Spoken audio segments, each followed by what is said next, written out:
Então, boa noite. Desculpem o atraso.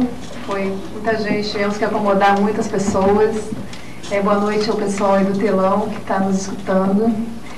E eu queria dizer que é com grande alegria que as rodas recomeçam esse ano. Agora se estenderão o ano todo, uma vez por mês, toda a primeira quarta-feira do mês. Lembrando que o público que vem sempre, os novos, vocês sempre terão leituras às 18h30, toda a primeira quarta-feira do mês. Então, para inaugurar é a primeira vez que a Roda tem uma leitura em janeiro. Sempre elas começam a partir de março, abril. Então, para inaugurar esse verão de leituras, temos a honra de ter aqui conosco o Leonardo Boff, que dispensa as apresentações. Não vou aqui tomar o tempo dele, falando dele para vocês que conhecem. E vou passar logo a palavra para o Leonardo, agradecendo muito a presença do Centro Cultural Banco do Brasil na Roda de Leitura.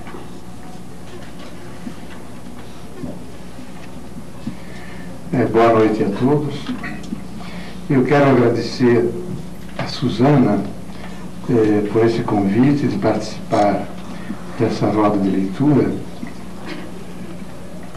Eu estimo que um dos indicadores da cultura de um povo é a sua voracidade em ler. O que nos alegra e surpreende nos europeus, no metrô de Paris ou nos ônibus de Madrid e também nos bondes das cidades alemãs, é a quantidade de pessoas com livros na mão, lendo. Milhares de pessoas. E muitos são jovens. Então eu estou muito feliz de poder participar pela primeira vez dessa roda de leitura e me submeter também a um diálogo aberto com vocês. Dá para escutar ou está muito baixo? É que eu falei já 3 dias, 10 horas por dia, então estou emendando mais essa hora. Estou eu com a voz meio cansado. Eu estou feliz que foi escolhido este livro, Águia e a Galinha, porque estimo que a sua mensagem é extremamente estimulante no contexto daquilo que está ocorrendo no mundo, dos sonhos que nós queremos alimentar e que podem ser trucidados e afogados, e um chamamento também a uma dimensão ética, de compromisso com aquilo que de melhor existe no ser humano, e ao mesmo tempo uma convocação à autoestima de cada pessoa, porque cada um é um projeto infinito, carrega dentro de si, muitas vezes sob cinzas, uma chama interior que pode sempre ser avivada. E no contexto da história que vamos refletir juntos, cada um, por mais humílimo que seja, é uma águia em potencial, que deve ser despertada. A ela devemos conferir asas e asas para voar e ganhar nossa liberdade. Bom, nesse contexto, então, vamos fazer a leitura, e eu estou mais interessado, mais do que tudo, na verdade, é discutir com vocês. Porque o que eu vou ler é óbvio. Deixa eu só colocar... Posso falar um pouco mais? Eu sou obrigado a ficar... É só situar o contexto dessa história. Na verdade é o seguinte, eu quando fiz meus estudos, nem vou dizer quando, porque a maioria não tinha nem nascido, eu acho. Quando fiz meus estudos lá na Alemanha, estudos de pós-graduação, eu escutei essa história e pensei que ela fosse da cultura alemã. Achei interessante, ficou na minha cabeça. Depois fui perceber que não é alemã coisa nenhuma, é africana, de um paizinho da África, Gana, que para nós é importante, porque de Gana nos veio essa extraordinária religião, que é a religião Yorubá, o Candomblé, lá na Bahia. E milhares de escravos da costa da Mina, que se chamava na época, que é hoje Gana, vieram para a Bahia e trouxeram uma herança cultural muito grande. E da pátria de tantos brasileiros negros vem essa história. E num contexto muito específico, porque Gana foi o primeiro país da África a se libertar da colonização europeia, especificamente inglesa. E a partir daí os demais países, até os últimos, os portugueses, se libertaram. E eles tinham um educador popular, o tipo Paulo Freire deles, lá para os anos 20 do século. E como ocorrem questões de opressão, a força da opressão não é a arma, não é a pressão externa sobre os oprimidos. A opressão é sutil, ela usa armas doces. Ela usa o púlpito, usa a escola, usa símbolos. Ela introjeta o opressor dentro do oprimido. De tal maneira que na cabeça de cada oprimido devia estar uma plaqueta escrita em cima: hospedaria de opressor. Porque o opressor consegue se introduzir lá dentro. E uma vez introduzido, ele domina as pessoas sem fazer nenhum esforço. Não precisa de polícia, nem de armas. Pois esse processo havia ocorrido em Gana. Agora, como o pedagogo deles, vamos dizer o nome em memória dele, James Aggrey, sabia disso, e começou a discutir com a população os processos possíveis de libertação. E são aquilo que nós discutimos na América Latina dos anos 60 para cá, e nós, teólogos da libertação, fizemos isso, a nossa cartilha de debate contínuo. Que é isso? Nos sentimos oprimidos, dependentes, perdemos a autonomia, não podemos fazer nosso voo autônomo. E aí vem várias estratégias. Como nos libertar? E alguns dizem: nos libertamos pelas armas. Tem tantas montanhas por aqui, tem tantas sierras maestras possíveis, vamos por elas. Os outros dizem: não, vamos organizar politicamente a população para acumular poder, até que esse poder se canalize num processo revolucionário que tem sua frente militar, jurídica, religiosa, pedagógica, mais triunfa. E outros dizem: não, nós temos benefícios com a colonização.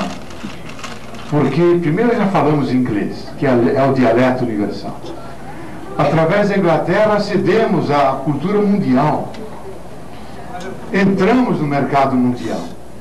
Então é bom estarmos unidos aos ingleses. E aí, então, a estratégia é dizer, de submeter-se, acolher, fazer concessões, até resignar-se a essa situação. Tais eram os discursos que circulavam. E isso ocorreu numa reunião em que esse pedagogo participou de lideranças populares, onde se discutiam os caminhos da libertação. Estava predominando a ideia de que devíamos aceitar o caminho inglês, que é o caminho da mundialização daquele tempo e da modernização conservadora daquele tempo. E num contexto desse, vendo que ia predominar essa ideia de ajustamento, submetimento, acolhida do opressor, é que esse pedagogo sábio levantou a mão, com solenidade, pausa e sabedoria, contou a seguinte história.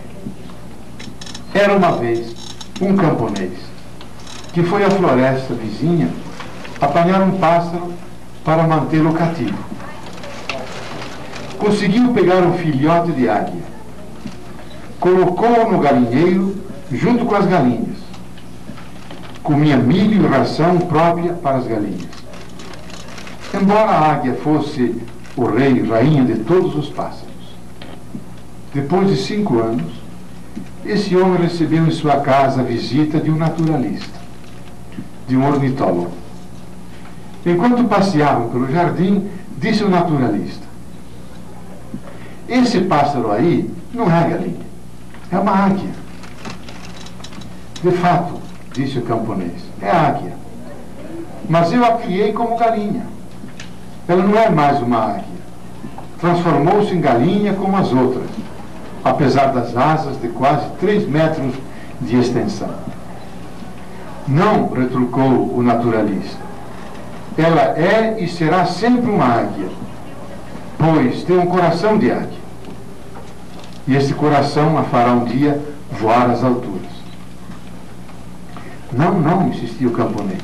Ela virou galinha e jamais voará como águia. Então decidiram fazer uma prova. O naturalista tomou a águia, ergueu-a bem alto e, desafiando-a, disse: já que você de fato é uma águia, já que você pertence ao céu e não à terra, então abra suas potentes asas e voe. A águia pousou sobre o braço estendido do naturalista. Olhava distraidamente ao redor. Viu as galinhas lá embaixo, ciscando grãos, e pulou para junto delas. O camponês comentou: eu lhe disse, ela virou uma simples galinha. Não, tornou a insistir o naturalista. Ela é uma águia. E uma águia será sempre uma águia. Vamos experimentar novamente amanhã. No dia seguinte, o naturalista subiu com a águia no teto da casa e sussurrou-lhe: águia, já que você é uma águia, abra suas asas e voe. Mas quando a águia viu lá embaixo as galinhas ciscando o chão, pulou e foi para junto delas. O camponês sorriu e voltou à carga. Eu lhe havia já dito, ela virou galinha. Não, respondeu firmemente o naturalista. Ela é águia. Possuirá sempre um coração de águia. Vamos experimentar ainda uma última vez. Amanhã ela vai voar. No dia seguinte, o naturalista e o camponês levantaram bem cedo. Pegaram a águia, levaram-na para fora da cidade, longe da casa dos homens, no alto de uma montanha. O sol nascente dourava os picos das montanhas. O naturalista ergueu a águia para o alto e ordenou-lhe: águia, já que você é uma águia, já que você pertence ao céu e não à terra, abra suas asas e voe. A águia olhou ao redor, tremia como se experimentasse nova vida, mas não voou. Então o naturalista segurou-a firmemente, bem na direção do sol, para que seus olhos pudessem encher-se da claridade solar e da vastidão do horizonte. Nesse momento, ela abriu suas potentes asas, gasnou com o típico cau-cau das águias e ergueu-se, soberana sobre si mesma. E começou a voar para o alto, a voar cada vez mais alto. Voou, voou até confundir-se com o azul do firmamento. E o pedagogo Agre terminou conclamando: irmãos e irmãs, meus compatriotas, nós fomos criados à imagem e semelhança de Deus. Mas houve pessoas que nos fizeram pensar como galinhas. E muitos de nós ainda acham que somos efetivamente galinhas. Mas nós somos águias. Por isso, companheiros e companheiras, abramos as asas e voemos. Voemos como as águias. Jamais nos contentemos com os grãos que nos jogarem aos pés para ciscar. Bom, essa é a história desse nosso Paulo Freire africano. A história que nós acabamos de ouvir representa uma poderosa metáfora da existência humana. Para onde olharmos, encontraremos a dimensão águia e a dimensão galinha. Elas vêm revestidas de muitos nomes, como realidade e sonho, necessidade e desejo, história e utopia, fato e ideia, enraizamento e abertura, corpo e alma, poder e carisma, religião e fé, partícula e onda, caos e cosmos, sistema fechado e sistema aberto, entre outros. Todos esses pares são expressões da complexidade de uma e mesma e única realidade.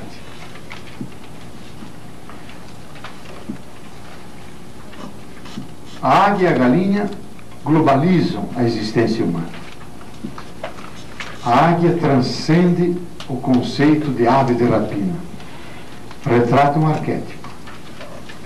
Todo arquétipo é vivo e não um fóssil do inconsciente humano. Por isso, em cada nova situação, ganha configurações diferentes. Da mesma forma, a galinha representa outro arquétipo. Assume expressões que se opõem e, ao mesmo tempo, se complementam com as da águia. Águia e galinha, como disse, globalizam a existência humana. A galinha expressa a situação humana no seu cotidiano, no círculo da vida privada, nos afazeres domésticos, nos hábitos e tradições culturais, na dimensão inevitável das limitações e de sombras que marcam a vida. Numa palavra, em sua imanência. A águia representa a mesma vida humana em sua criatividade, em sua capacidade de romper barreiras, em seus sonhos, em sua luz, resumindo, em sua transcendência. Ambas se complementam, traduzem o dinamismo humano, enraizado por uma parte e sempre aberto por outra. Os arquétipos entram na construção das sínteses que globalizam a existência. O ser humano precisa unir enraizamento e abertura, luz e sombras, céu e terra, masculino e feminino. Urge saciar as duas fomes que o acometem: fome de pão e fome de espiritualidade. Sente a urgência de celebrar o matrimônio de dimensões pessoais, sociais e cósmicas. De outro modo, acabará sofrendo, fragmentando-se e perdendo seu centro. Voltemos à ideia do arquétipo, águia e galinha. Ambos são decisivos para a vida humana. Importa nunca dissociá-los. É imprescindível que busquemos a confluência das energias presentes na águia e na galinha, para que elas, cooperativamente, construam o humano. O grande desafio atual é criar condições para que emerja o arquétipo da águia. Por quê? Porque poderes mundiais têm interesse em manter o ser humano na situação de galinha. Querem apagar de sua consciência a vocação de águia. Por isso, a grande maioria da humanidade é homogeneizada nos gestos, nos gostos, nas ideias, no consumo, nos valores, conforme um só tipo de cultura ocidental.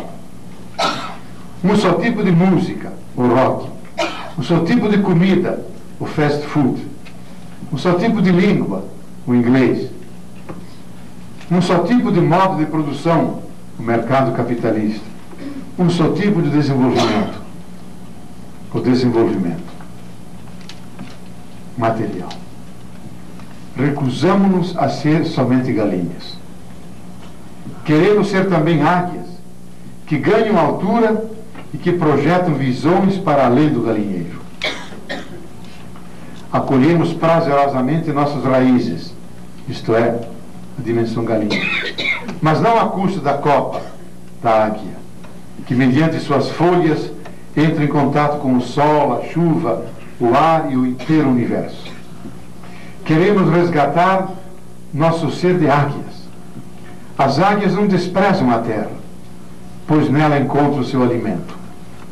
Mas não são feitas para andar na terra, senão para voar nos céus, medindo-se com os picos das montanhas e com os ventos mais fortes. Hoje, no processo de mundialização homogeneizadora, importa darmos asas à águia que se esconde em cada um de nós. Só então encontraremos o equilíbrio. A águia compreenderá a galinha e a galinha se associará ao voo da águia. O arquétipo da síntese comporta a união dos opostos, que são não só a águia, mas também a galinha. Não só a galinha, mas também a águia. Não só a águia na galinha, mas também a galinha na águia. Não só assumir a águia e a galinha, mas também saber quando enfatizar a águia na galinha e quando a galinha na águia. Não só a matéria e o espírito, mas também sua interação, que é a vida. Não só a transcendência e imanência, mas também sua interpenetração, que é a transparência. Não só a fome de pão, mas também a fome de espiritualidade.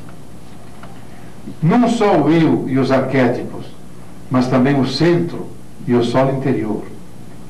Não só os seres humanos, mas também a Terra e o Universo. Não só a vida e a morte, mas também a ressurreição e a vida eterna. Eis os desafios que se colocam para a construção do humano. Cumpre estar à altura deles, se quisermos dar-lhes uma resposta que nos dignifique. Uma resposta que alicerce o equilíbrio dinâmico entre a águia e a galinha. Só assim poderemos realizar o arquétipo da síntese. E talvez, quem sabe, o paraíso não esteja tão longe nem totalmente perdido. Muito obrigado.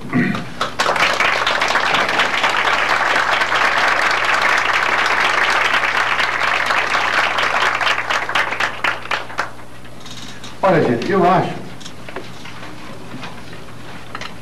que não cabe muita explicação, sabe? Porque eu caprichei muito para que fosse um texto bem claro. A Márcia corrigiu não sei quantas vezes para que fosse legível, porque eu venho da filosofia, venho da teologia, e nós temos a mania magisterial, doutrinadora, de escrever tratados e tentar martelar na cabeça das pessoas ideias, conceitos e visões. Outra coisa é a forma literária, sutil, sedutora. O Jaguar sabe isso porque ele mexe com essas coisas. De fazer com que as pessoas identifiquem dentro delas as dimensões que estão cristalizadas, eu até diria às vezes engessadas, em doutrinas e concepções. Então, resgatar a dimensão dinâmica. A Suzana está muito preocupada com isso, de resgatar a dimensão oriental das coisas. O chinês, quando come arroz, ele come grão a grão. Nós é a colheradas ou a garfadas, aos blocos. Eles não é o processo de um a um para dar a significação de cada grãozinho de arroz. É o processo de comer e não estar satisfeito com a barriga cheia. É a visão oriental, a visão zen, que nós precisamos resgatar porque ela é profundamente humana. Então, esse relato, que é uma história, que eu acho que ela tem elegância, tem beleza, não porque eu escrevi, porque o James Aglia disse, possivelmente a criou em cima de uma discussão extremamente acalorada. E é próprio dos sábios trabalharem com metáforas. Os professores trabalham com conceitos. Os sábios, os místicos, trabalham com grandes visões, figuras, exemplares, que têm um alto potencial de convencimento e que não precisam ser muito explicados. Eles falam por eles mesmos. Então, eu acho que essa história fala por ela mesma. E, no fundo, cada um se descobre em que situações da vida, em que momentos cada um é galinha, ou em que momento cada um é águia. E se descobre, às vezes, que é covardemente galinha, quando não devia ser uma águia. E outra vez descobre que é uma águia arrogante que está lá por cima e vive de sonhos e projeções e fugas oníricas e tem medo do real, de tomar decisões, de enfrentar problemas que obriga a ser absolutamente concreto, calculista, senão vai à falência a família, os filhos passam fome, não se paga o colégio, ou se carrega de dívidas. Então há um momento que tem que ser não águia, tem que ser galinha. Concreto, concretíssimo. E a sabedoria é como, em cada momento, saber se devemos ser águias, devemos ser galinhas. E essa sabedoria não pode ser transmitida por ninguém. Cada um tem que chegar a ela, com o seu caminhar, com o experimentar de sua vida, sabendo das suas limitações, das suas potencialidades. Isso ao nível pessoal, ao nível social. Quando nós votamos, nós precisamos de um presidente águia, ou um presidente galinha sentado lá em cima com seus interesses. Bom, já não vou entrar por aí, senão vamos fazer ciência. Ou aplicar também as igrejas. Ou se mediocrizam seus fiéis, os convocam aos grandes sonhos, que foi o propósito de Jesus, sonho do reino de Deus, a vida como um imenso banquete onde todos sentam, os aleijados, aidéticos, todo mundo que é considerado excluído é convidado. Ou também termos globais, que eu aqui no livro todo, e nesse segundo, nesse Despertar da Águia, que eu acho que não é menos importante que o primeiro, que nos coloca diante de um quadro absolutamente inédito na história da humanidade. Porque nós que vivíamos exilados, as tribos da terra, estávamos exilados nas nossas culturas regionais, nos nossos estados-nações, nos nossos continentes, cada um com seus limites, se diferenciando e se opondo, se guerreando face aos outros. De repente nos colocamos em movimento. Estamos voltando num longo, de um milenar exílio, e nos encontrando num único lugar. E esse único lugar é o planeta Terra, que é a casa comum, que é a única casa comum que temos. Não temos outra casa. Então, o processo de globalização, que é muito mais complexo do que essa agalinhadora, que é a globalização pela via do mercado, pela via da economia, mas a globalização como um fenômeno antropológico, seres humanos que elaboram a consciência coletiva, que dão um passo rumo à noosfera, as mentes e corações articulados, habitando a mesma casa comum que é o planeta, organizando-se politicamente para que não haja ninguém excluído, mas uma sociedade mundial na qual todos possam caber como humanos, e como irmãos e irmãs. Esse é o grande sonho. E notamos tendências poderosas de nos reduzir todos a meros consumidores, de criar um imenso Big Mac, hamburguerizar o mundo, com a mesma fórmula,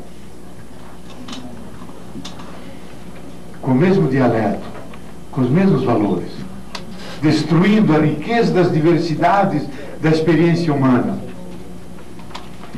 Então é o momento de nós resgatarmos a águia que está em nós, a águia coletiva. Nós queremos uma globalização, queremos a convergência da humanidade, mas a convergência na diversidade das religiões, das culturas, das ideias, das expressões que mostram a riqueza da unidade humana. Terrível seria se alguém dissesse: só deve haver um tipo de árvore. E isso, o Pinus iliotis, que é o mais chato de todas as árvores, porque espanta todos os passarinhos, impede que não cresça, impede que cresça qualquer coisa debaixo da sombra do Pinus iliotis. Ou se alguém dissesse: animais vivos só tem que ter um e os demais têm que desaparecer, isto é, as baratas, para desespero das mulheres. Seria terrível. Nós queremos a máxima biodiversidade, o máximo tipo de plantas, quanto mais tipos e espécies de animais, tanto melhores. Agora, quando falamos de religião, não, senhor, uma só, isto é a católica, e não só a católica romana, e as demais não valem. E quando falo de cultura, não uma só, a ocidental, e a ocidental americana, que é a mais pobre de todos os ocidentais. Terrível isso. Nós queremos o mais possível culturas, desde as mais originárias dos tupis, guaranis e anomamis, dos povos andinos, até as mais contemporâneas, do grupo que está metido lá nos centros avançados da biologia, que vê novos cenários para o futuro da humanidade. Toda essa imensa diversidade tem que ser preservada no processo de globalização. Então, convergir nas coisas básicas que nós precisamos: salvaguardar o planeta, manter as condições para que o ser humano possa existir, se autorreproduzir e continuar a criar, porque o ser humano é criado, criador. Cuidar para que haja atmosfera respirável para todo mundo e que os solos não sejam envenenados quimicamente e que a nossa alimentação seja saudável para todos. São questões mundiais. Agora, no demais, nós queremos a imensa diversidade, todo tipo de culinária. Terrível se alguém dissesse só feijão e arroz. Nós queremos o sushi, sashimi, mas já refinado. Queremos o churrasco, queremos a comida mineira, queremos comer cobras como se come na China. Eu quase me enjoei de comer cobra na China. Eles comem cobra na China. A Marta está horrorizada ali, sabe? E eles comem os gatos que você tanto ama. E é refinadíssimo comer gato na China. Pois queremos tudo isso como legítimo nesse processo de globalização. Então, resgatar as águias coletivas, como cada um de nós, e não deixar que nos reduzam a galinhas, embora a galinha seja venerável. Foi a primeira ave que os seres humanos lá no Neolítico domesticaram, a primeira que foi. E a galinha é trágica, porque ela nunca mora de morte natural, coitada. Mora sempre na panela, né? Morta por ali, não importa.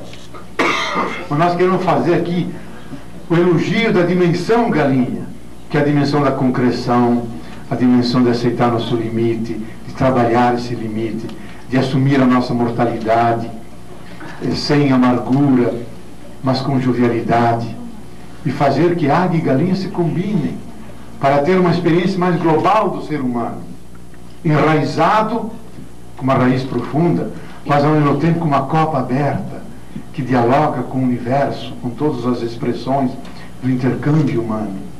E uma árvore é tanto mais poderosa e a sua copa é vigorosa, quanto mais profunda é a sua raiz. E ela tem tanto mais força e seiva, quanto mais sutis e finas forem as raízes lá no fundo, porque elas captam a seiva, os nutrientes que estão no profundo negro da terra. Então, tanto tem direito à raiz como tem direito à copa. E nós queremos buscar essa síntese para sermos plenamente humanos, onde vale a pena viver como filhos da alegria e não como condenados no vale de lágrimas. Então, eu acho que nessa situação nós somos convocados hoje a buscar a síntese, mas a partir daquilo que é mais ameaçado, que é a dimensão de águia em nós. Bom, chega de comentários e eu gostaria de partir então para a discussão, o intercâmbio, o diálogo com vocês, por favor. Nós vamos, porque está difícil de circular o microfone, vocês podem se manifestar também, não precisa necessariamente ser através do bilhete, né? Aqui uma primeira pergunta. O padre Marcelo Rossi.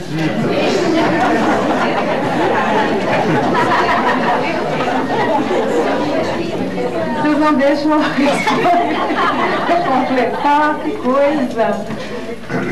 O padre Marcelo Rossi é águia ou galinha? Tem mais, ou será uma espécie de águia criadora de galinhas?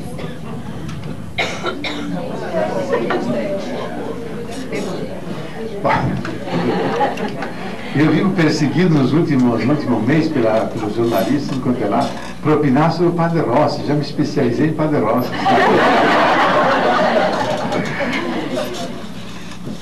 Bom, eu disse várias coisas e não estou feliz com aquilo que eu disse, sabe? Porque eu acho que o fenômeno é muito complexo e tem que ser analisado por justiça ao fenômeno. Eu não estou muito interessado biograficamente no Padre Rossi, mas o fenômeno, digamos, Padre Rossi, o que ele veicula, o que ele refere. Veja o contexto como é que é. Qual é a dominância da nossa cultura? Nossa cultura é uma cultura do consumo, extremamente materialista, Se vocês veem o programa da Xuxa, eu de vez em quando vejo só para me irritar, me encher de iracúmbia sagrada. Ela é uma grande catequista, sabe?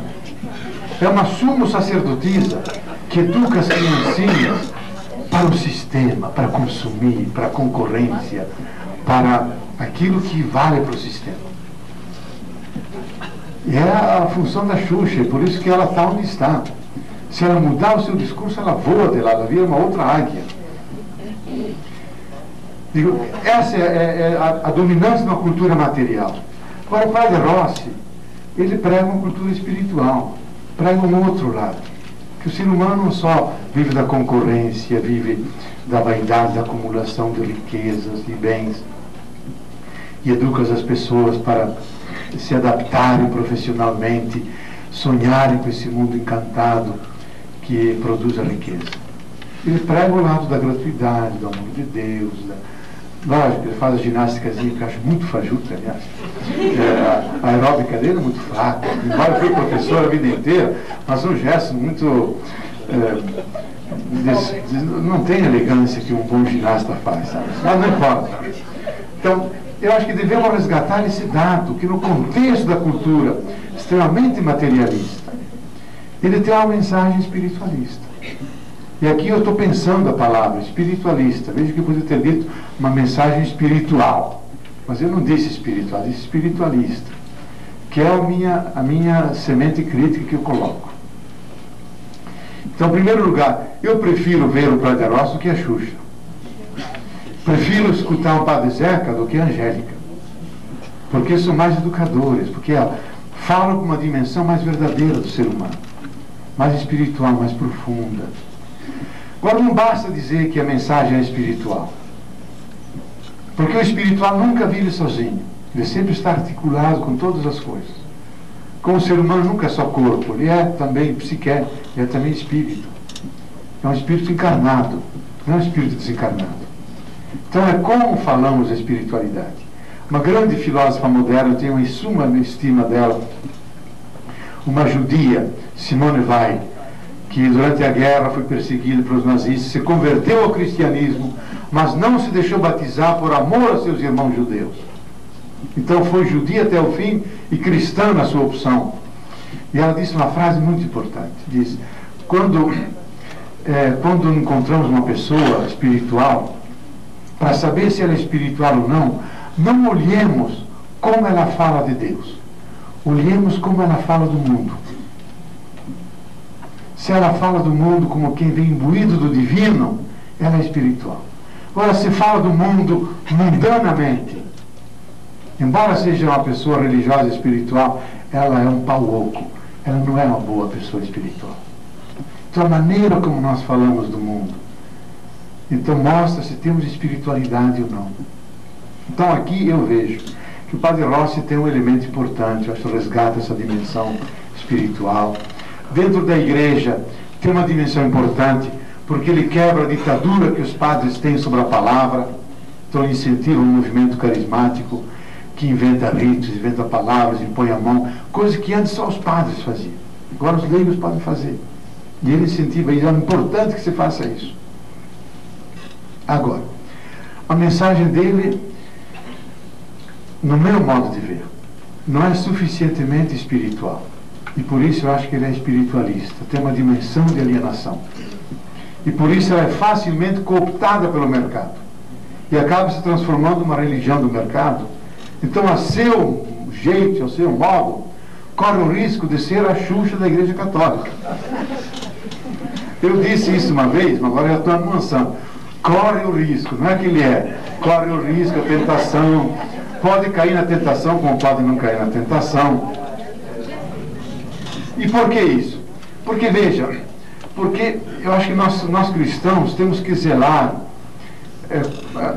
da observância do segundo mandamento. E eu acho que onde nós mais pecamos é o segundo mandamento, que significa usar o nome de Deus em vão. E usar Deus para legitimar coisas que não são divinas. Usar a espiritualidade para encobrir a injustiça social. Então é ótimo que o Padre Rossi vá para todos os grandes programas de massa para o Brasil. E ele vive em São Paulo.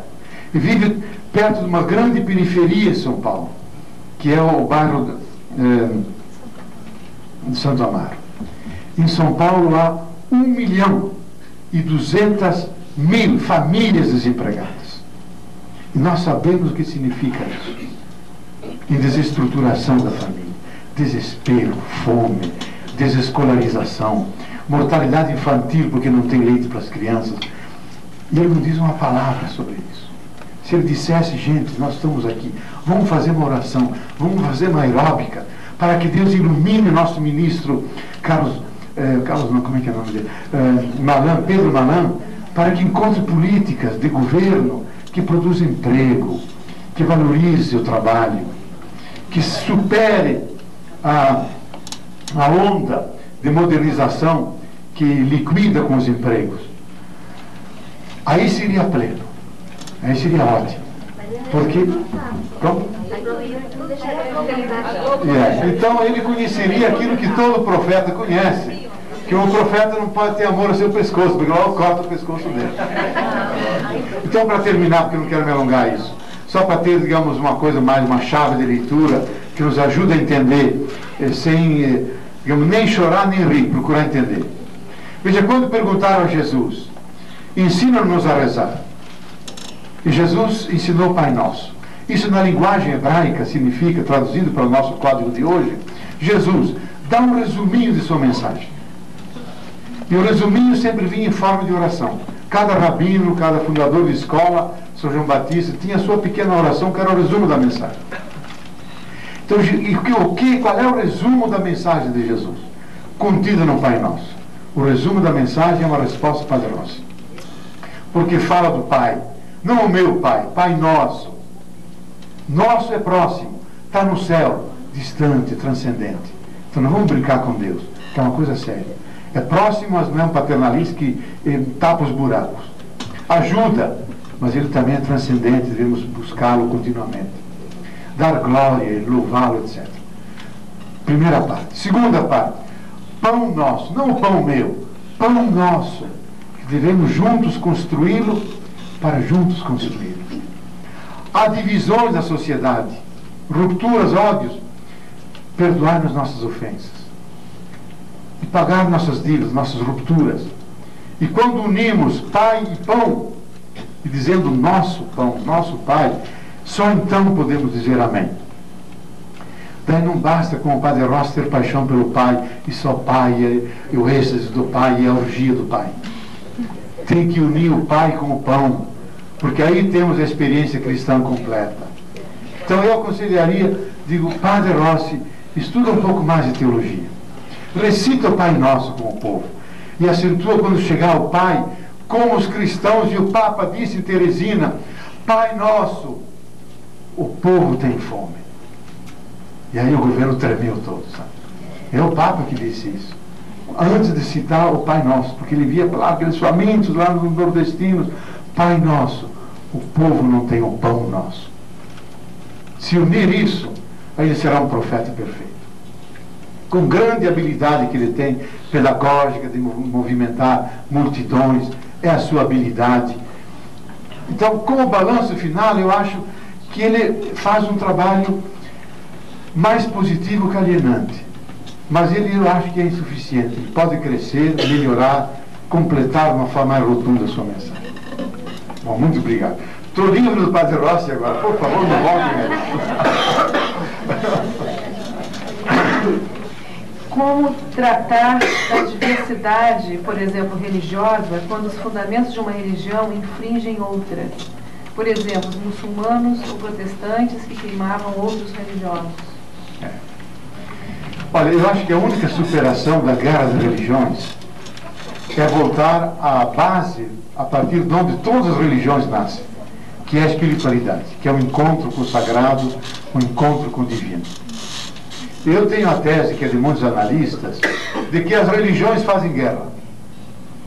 E as guerras mundiais sempre têm um fundo religioso, e se nós não fizermos a paz entre as religiões, não se sustentará a paz política. Porque cada uma das grandes religiões se julga que ela é verdadeira, as demais são falsas. O que é a ilusão de cada religião. Agora, de onde nasce a religião? A religião é uma criação cultural, onde tem um código de doutrina, um código de ética, um código de celebração, uma jerarquia de organização. Isso é uma instituição religiosa que tem poder, com poder religioso, que se articula com outros poderes. Ora, uma religião nunca nasce como religião. Nasce como um encontro de alguém, de um místico, uma pessoa, uma mulher, um homem, um profeta, que teve um encontro com o divino. Profunda experiência, que é fascinante, que é tremenda. E essa experiência é inominável, e quando ela se traduz pode ser numa dança, pode ser numa catedral, pode ser num livro, pode ser num profundo silêncio como o budismo, um nobre silêncio. Prefere não falar, porque quem sabe, fala, quem não sabe, cala. Por quê? Porque o divino é inefável. Então, as religiões vivem dessa fonte originária, que é a experiência do mistério profundo do mundo, que nós chamamos Deus. E quando elas se encontram ali, elas todas se entendem, porque todas sentem insuficiência da sua linguagem. Só quero dar um exemplo. Esse grande místico ocidental, eu estimo muito a ele, porque nós traduzimos aqui a obra dele, Thomas Merton. Ele participou de 2 congressos internacionais no Oriente. O primeiro era o encontro das grandes religiões, briga absoluta, ninguém se entendia, só faltavam os monges se pegar pelos cabelos, e tal era o acirramento das discussões teológicas. 5 anos após, outro encontro, não das religiões, dos místicos dessas religiões, discutir espiritualidade. E houve um profundo entendimento. Lá estavam os xiitas, os católicos, hinduístas, budistas, todas as religiões, as originárias, os indígenas, todo mundo falando da experiência espiritual, do mistério inefável que ninguém entende, mas que todos sentem. E crer não é pensar Deus, é sentir Deus. E aí todo mundo começa a respeitar as traduções possíveis, todas insuficientes. Faça essa experiência. Profunda unidade. E nesse congresso ele foi fazer, coitado, ligaram um ventilador, levou um choque elétrico, foi eletrocutado e morreu. Mas deixou no diário dele a admiração, a beleza, a grandeza dessa união. Então eu acho que quando há um fundamentalismo e dogmatismo, não vale discutir. É perder seu latim, gastar sua saliva. É conduzir a discussão para um patamar mais baixo. O que se esconde por detrás?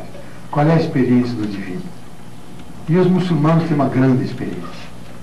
Uma experiência de povos nômades que se orientam pelas estrelas. Por isso a categoria básica deles é a experiência do Altíssimo, Deus como Altíssimo e misericordioso. E quando nos colocamos nessa base, podemos falar, porque cada um sente a insuficiência da linguagem, e aí falamos mais fazendo poesia, dançando e celebrando, do que construindo discursos teológicos. Agora uma pergunta do pessoal que está lá no telão te assistindo. Tá. Uma pequena fábula que alguém conta para você. Prezado Leonardo Boff, gostaria de saber se conhece uma fábula indiana na qual um tigre é criado desde cedo entre cabras e cabritos. Na fábula em questão, o tigre acredita ser um cabrito e só vem a descobrir a sua tigritude quando submetido ao ataque de um grupo de outros tigres. Você vê um paralelo entre o seu livro e essa fábula? A tal tigritude que todos nós supostamente temos seria a nossa porção divina? Finalmente, é necessário ser tigre para realizar a revolução? Wagner Nogueira. É assim. Bom, eu quero saudar o pessoal que está, para mim, invisível aqui, lá das outras salas. Eu acho que é uma bela história, que tem fundamentalmente o mesmo teor do que a águia e a galinha. Isto é, cada um é um tigre, mas no convívio se adapta, interage com outros seres e acaba se identificando e perdendo a memória sagrada de sua identidade. Mas quando atacado, isto é, vem a sua natureza essencial, vem à tona e se descobre tigre. Eu acho que é verdade isso, que nós temos essa dimensão e a minha compreensão é a seguinte, que essa dimensão de águia, que é a dimensão mais solar nossa, a dimensão do nosso profundo, da nossa infinitude. É aquilo que eu chamo de o ser humano como projeto infinito. Insisto muito nisso porque as ideologias querem enquadrar o ser humano. Tanto o capitalismo, socialismo, marxismo, também a Igreja Católica, de certa maneira, enquadrar o ser humano naquilo. O ser humano explode todos os seus sistemas, ele só tem o seu adequado à infinitude de Deus. E por isso ele quebra todos os tabus. E tem alegria ao quebrar os tabus. Que a vantagem do risco de quebrar os tabus é o prazer da violação. Prazer da violação. Então, que fundamentalmente essa dimensão é o divino no ser humano. É a nossa dimensão de Deus por participação. Que é a linguagem que todos os místicos dizem. Tanto os místicos sufis muçulmanos, o maior deles, Rumi, que eu considero o maior místico, na minha opinião e também de outros, não é um católico, não é um cristão, é um muçulmano. Rumi é o nome dele. Nunca vi tanta beleza poética sobre as 1000 formas do amor. É um poeta do tempo de São Francisco. Tinha a mesma atitude que São Francisco, só que vivia lá na Turquia, nunca soube de São Francisco, também extremamente ecológico e tudo. Significa que havia o espírito absoluto pervadindo a realidade, faz surgir o São Francisco, faz surgir um Rumi, faz surgir outras figuras exemplares. Então, que todos eles dizem isso, que o quadro final do ser humano, sei para onde nós caminhamos. Qual é a nossa vocação derradeira, finalmente? Ela é de nós sermos Deus, por participação. Isso São João da Cruz, no final do Cântico Espiritual, diz isso. Teresa d'Ávila, nas Moradas Interiores, diz isso. Lógico, eles dizem, não diz logo Deus, bota uma vírgula por participação, senão viria a Inquisição com força para atacar fogo logo. Né? Mas a vocação do ser humano é de ser de tal intimidade com a última realidade que ele mergulha nessa última realidade. E tem uma experiência de não dualidade, de não separação.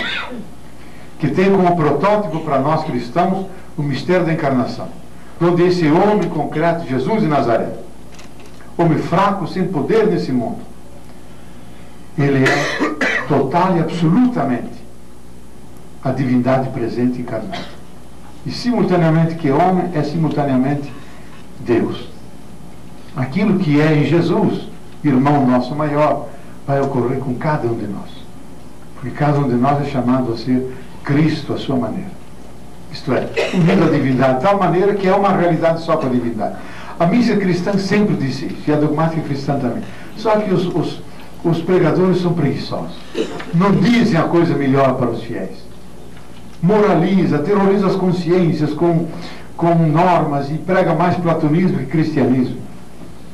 Devíamos pregar isso, porque isso que dá autoestima ao ser humano, grandeza da sua realidade. E olhar cada um como alguém no qual Deus está nascendo.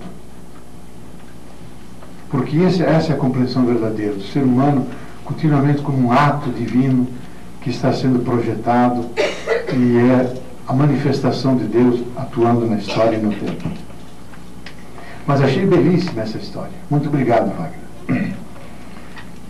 Gostei muito quando o senhor disse que ser ecológico é ser espiritual. Gostaria que falasse um pouco a esse respeito. Veja, a nossa cultura toda introduziu uma grande divisão entre homem, mulher, Deus, mundo, religião e vida cotidiana, trabalho e lazer, todos esses famosos dualismos. E também o dualismo entre vida, valores materiais e valores espirituais. Corpo e espírito. Quando na verdade tudo isso vem junto. Então o ser humano tem em si uma dimensão de corpo, porque é a sua densidade, sua parte cósmica, que pertence às energias do universo, que está em contato com a totalidade do universo. Mas ele tem interioridade. Essa matéria se complexifica, se dobra sobre si mesma e emerge a psique humana. A psique humana é o nosso mundo interior das sensações, das emoções, das grandes paixões, dos arquétipos ancestrais, que tem sua origem lá na memória ancestral atômica, vegetal, animal, humana. Temos 1000 memórias que vibram dentro de nós. É a dimensão nossa. E o discurso psicanalítico trabalha isso, que é outro universo dentro de nós. Mas também tem a dimensão espiritual, que sempre que o ser humano se sente parte e parcela do todo, ele emerge como espírito. Então o que é o espírito? O espírito não é uma coisa. O espírito é aquele momento da nossa consciência no qual nós nos sentimos parte do universo. É aquele momento em que o ser humano coloca as questões derradeiras que estão na agenda de cada pessoa. De onde venho? Para onde vou? O que significa a minha vida no percurso desse tempo? Qual é o meu lugar no conjunto dos seres do universo? Cada pessoa humana se coloca essas questões. E não pode derrogá-la, nem substituir a resposta por alguém sábio que responde. Cada um tem que responder. E, finalmente, a pergunta básica: o que podemos esperar? Que vida vem depois desta vida? Pergunta fundamental, existencial, que nos afeta a cada um. Essas perguntas são perguntas da dimensão espiritual do ser humano. Como vem, está ligada ao sentido do mundo, ao sentido da matéria, ao sentido da vida. Então, toda a nossa cultura dominante a partir do século XVI em diante relegou essas questões espirituais ou às igrejas e religiões, então regionalizou, ou privatizou, cada um resolve como quer, e não colocou como um valor fundamental antropológico e social. Ora, quem entendeu isso muito bem não foi um cristão, não foi um católico, foi um grande marxista, ateu, que escreveu um grandioso livro, que merece ser lido ainda, porque é uma primeira proposta política da mundialização, globalização solidária, e possivelmente lá que o nosso presidente foi buscar essa terminologia, que é Mikhail Gorbachev. No livro dele, Perestroika, 17 vezes ele usa a palavra espiritualidade e dá importância à espiritualidade. Diz, uma sociedade moderna, democrática, ela não é suficientemente moderna, nem humana, nem democrática, se ela não incluir no processo social a dimensão espiritual, que é a dimensão da dialogação, da diversidade cultural, capacidade do ser humano dialogar com o seu interior, com o seu grande ancião, com sua grande anciã que estão dentro, capacidade de conviver pacificamente com todo tipo de diversidades de gênero, com a natureza, ter compaixão com quem sofre, ter cuidado com a herança que recebemos de 15 bilhões de anos, que é a nossa Terra, o nosso universo. Todas essas dimensões são dimensões espirituais. Nós devemos incorporá-las como dimensões políticas, que elas foram banidas da política. A importância da espiritualidade. E a ecologia, lógico, que é o paradigma hoje mais fundamental da nossa cultura, a partir de onde fazemos crítica à nossa civilização, ao tipo de discurso que fazemos, que é extremamente materialista, afogado na dimensão galinha, no seu sentido mais pejorativo, imanentista, que essa dimensão espiritual é extremamente trabalhada pela ecologia, que não é só a ecologia ambiental, do meio ambiente, porque estamos cansados do meio ambiente. Nós queremos o ambiente inteiro, onde tem o ser humano lá dentro, corpo, psique e espírito. E existe todo um ramo da ecologia que chama Deep Ecology, ecologia profunda, ecologia espiritual, ecologia mental, são outros termos que trabalham essa ecologia, que trabalham a dimensão espiritual do ser humano. E eu acho que não haverá nenhuma boa ecologia ambiental que respeite a natureza e o nosso meio, se não passar primeiro por uma ecologia mental. Porque todos somos analfabetos ecológicos. E dentro de nós há esquemas de agressão da natureza, de não respeitar a alteridade dos outros seres, nem reconhecer a Terra como grande mãe, Gaia. Tratamos a Terra como um baú de recursos que nós podemos tirar como queremos, quando a Terra é um superorganismo vivo, nossa grande mãe que importa respeitar. Então, desmontar o antropocentrismo nosso, a nossa visão objetivista das coisas, e perceber que o universo não é a soma de todas as coisas que existem. Como diz os grandes cosmólogos modernos, cito só o maior deles, que é o fundador do grande centro da história da Terra, Brian Swift, nos Estados Unidos, diz que o universo é a articulação de todos os sujeitos, porque os objetos não são objetos, eles têm informação, têm vida, estão relacionados tudo com tudo. Então o universo é o conjunto das relações integradas dos sujeitos. O universo é consciente, a Terra é viva. Então trabalhar essa dimensão é dar centralidade à espiritualidade. E isso é o que mais falta nos dias de hoje, porque essa espiritualidade alimenta em nós a solidariedade, a convivialidade, o enternecimento, a compaixão, isto é, poder caminhar, alegrar-se, sofrer com quem sofre, caminha e se alegra. Ter essas atitudes é desenvolver em nós a nossa dimensão espiritual. E a ecologia procura não só ser o gerenciamento dos recursos da terra, mas ser uma arte de bem viver, bem relacionado, sinfonicamente com a natureza, em sinergia com todos os demais elementos. Aqui, um comentário. Aqui nós estamos... Tem tantas perguntas aqui, tentarmos até essas aqui, tá bom? Essa é uma pena, que o diálogo é interessante a voz, está falando com o Bob. Não é? Vamos dar chance para ela. Vai lá. Tá tudo bem. Eu estava até pensando que fica essa coisa, de repente a gente só ouve a sua voz, Bob, é interessante ouvir os outros. Mas me diz uma pergunta. Certo. Em 94, na Caravana da Cidadania, eu fiz uma viagem, inclusive você fazia parte, pelo norte de Minas, com o Aziz, o Lula. Foi muito interessante aquele contato direto com as pessoas, falando, né, olho a olho, dos problemas delas. Inclusive, esses problemas cresceram tanto ultimamente. A gente está vendo o Brasil aí com essa escassez de solidariedade. É um absurdo total. E, de vez em quando eu vejo, são tantos templos, né, tantas igrejas, que você, inclusive, critica também, quer dizer, são tantos templos construídos, tanto dinheiro gasto, e a gente ainda vê companheiros, pessoas passando fome aqui no Rio de uma forma absurda, em São Paulo e em todo o país. Eu queria saber, você inclusive que é uma pessoa que luta por isso, por essa solidariedade. Em novembro nós estivemos ouvindo aqui a Adélia Prado, que inclusive diz um poema belíssimo e curtíssimo, que uma borboleta pousada, ou é Deus ou é nada.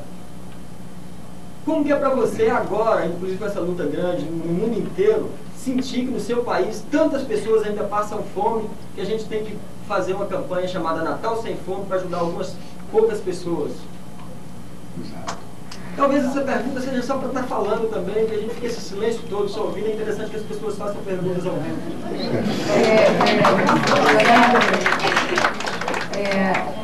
Houve uma coincidência engraçada, você falou, né, da questão da... Haroldo, há uma coincidência, porque as duas perguntas que eu estava assim na mão, que são do lado do telão, estou tentando dividir as perguntas, né, são sobre esse mesmo tema. Eu vou falar e você tenta, né, resumir. Uma é uma observação de uma pessoa que disse: Leonardo, fui freira de 16 anos, onde cheguei para fazer o voto de pobreza. Mas a pobreza mesmo eu vi depois que saí do convento. Isso é uma observação. E aí uma pergunta que está um pouco próxima de tudo isso que você falou. Você apoia a ideia de despertar em cada indivíduo a luta pelo trabalho e pela satisfação? Gostaria que você falasse sobre a situação do movimento dos trabalhadores rurais sem terra e seu possível futuro. Tá. Muito obrigado pelas três perguntas. Eu vou tentar ser mais curto, porque como eu estou ficando velho, então eu fico falando comprido, sabe?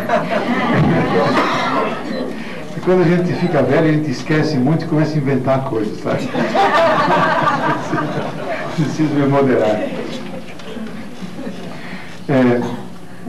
O Haroldo, essa questão da pobreza é talvez o desafio histórico maior que temos na história do Brasil.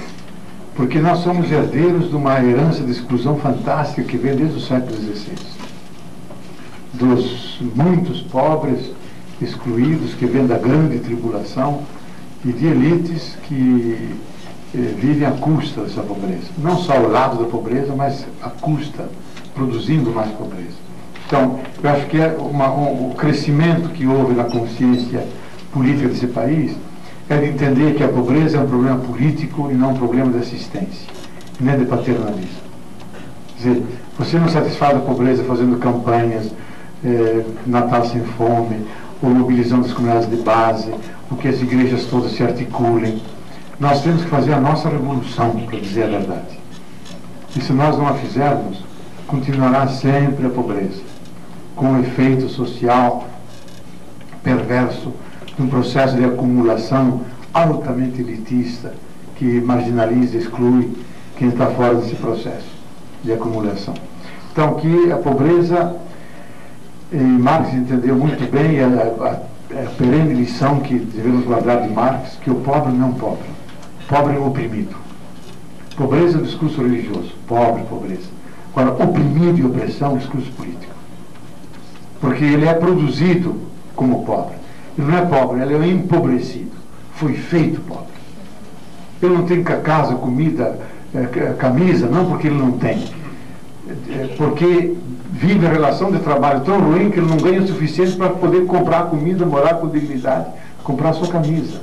Então é a consequência, a pobreza, de um processo social perverso. E daí nós temos que nos organizar, e a luta política dos últimos anos foi exatamente a articulação das esquerdas, acumular poder para chegar ao poder central e dar outra utilização ao poder do Estado. Que seja um Estado social e não um Estado utilizado pelas elites brasileiras que utilizam o Estado com o seu poder para realizar o seu projeto e manter os seus privilégios. Então, por 2 vezes quase chegamos lá, mas nós acreditamos que vamos chegar lá. E aí sim dar outro destino e pelo menos diminuir enormemente a carga que pesa sobre os pobres e chegar, e esse era o projeto de Aristide, que foi presidente lá de Haiti, era um padre, grande amigo meu, inclusive teólogo da libertação, que era tirar o povo da miséria e trazê-lo para a pobreza. O projeto de governo era isso, tirar da miséria para levá-lo à pobreza. Olha, esse projeto é brasileiro, não é de Haiti não, que nós temos aqui 40 milhões que sequer comem uma vez por dia. E tem outros tantos, são mais de 50 milhões excluídos, que são zeros econômicos, para os quais o governo não tem nenhuma planificação, nem para habitação, nem para cesta básica, nem para ação, nem para nada. Eles não existem na contabilidade nacional. Então, um grande projeto das esquerdas é resgatar a vida mínima, sair da miséria e chegar à pobreza, aí podemos respirar. Mas como um passo para depois levar a cidadania, da produção do suficiente para todos. Então eu acho que essa é uma questão que tem que ser pensada, não foi resolvida de forma nenhuma. O tema central do cristianismo de libertação é a questão dos pobres. E para mim se define a grandeza ou não do cristianismo, não se ele consegue chegar no 2000 fazendo celebrações, etc., mas qual é a atitude que ele tem diante dos pobres do mundo inteiro. Porque hoje nós somos confrontados com 2/3 da humanidade na pobreza e na marginalização. E isso é um cataclismo que acontece todo dia sobre a humanidade. Então, e os pobres, com a derrocada do socialismo, não têm mais aliados. O socialismo tinha isso de mérito, tinha ela a sua grandeza ética, de em todos os fóruns mundiais e políticos levantar sempre a questão dos oprimidos.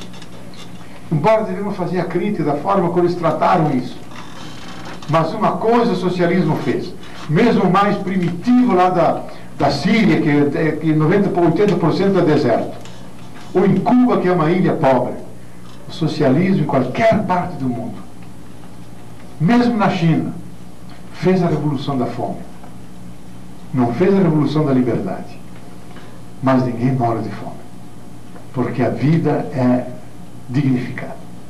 Pelo menos se come, tem uma cesta básica que te garante a vida. E Cuba, por mais pobre que seja, tem ainda hoje a melhor cesta básica, a melhor dieta da América Latina.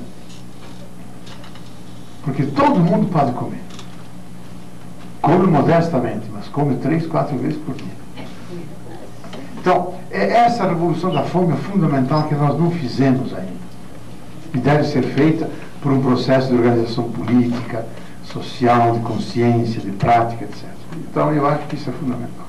E um grupo que leva muito a sério isso, eu tenho a maior estima, não só porque eu tento apoiar onde posso, desde o seu início, em 1984, é o MST, Movimento Sem Terra.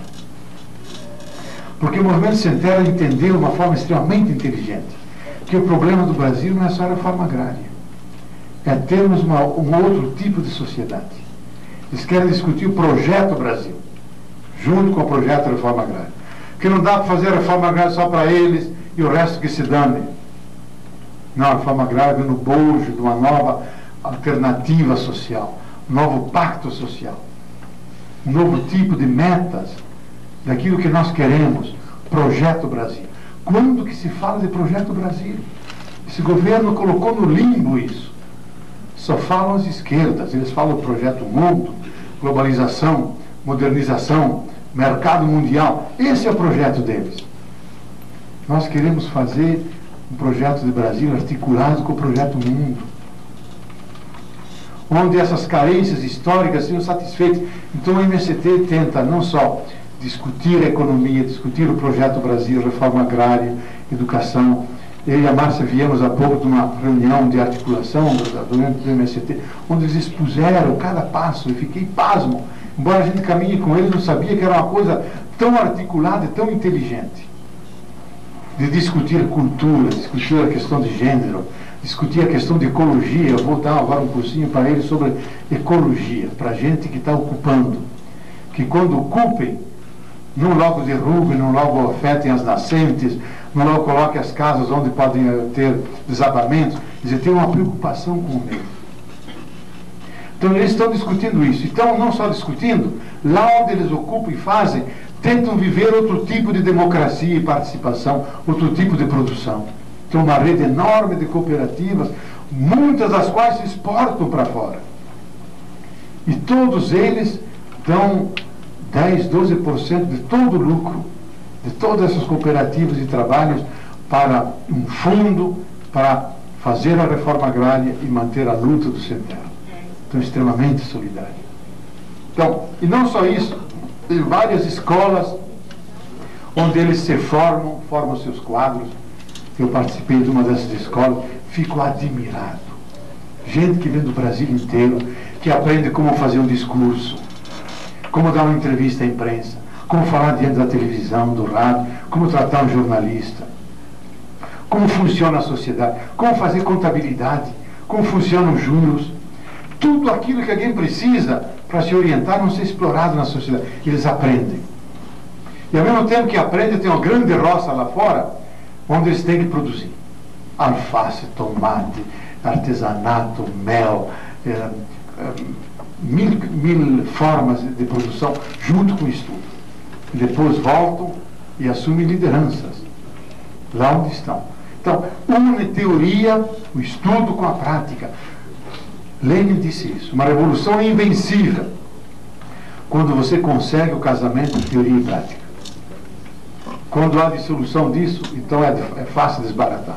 Agora, quando você consegue esse casamento, eles fazem, e a alfabetização que existe neles, os cursos que eles organizam, o que cada acampamento de invasão recebe cada dia daquilo que sai dos jornais, que é o alimento, onde eles veem que é o alimento melhor, tudo esferografado para todo mundo à noite, em vez de ver novela, discutir os textos, melhorar o estado de consciência. Então aqui está para mim a semente de um Brasil que está nascendo, com um novo signo, uma nova esperança.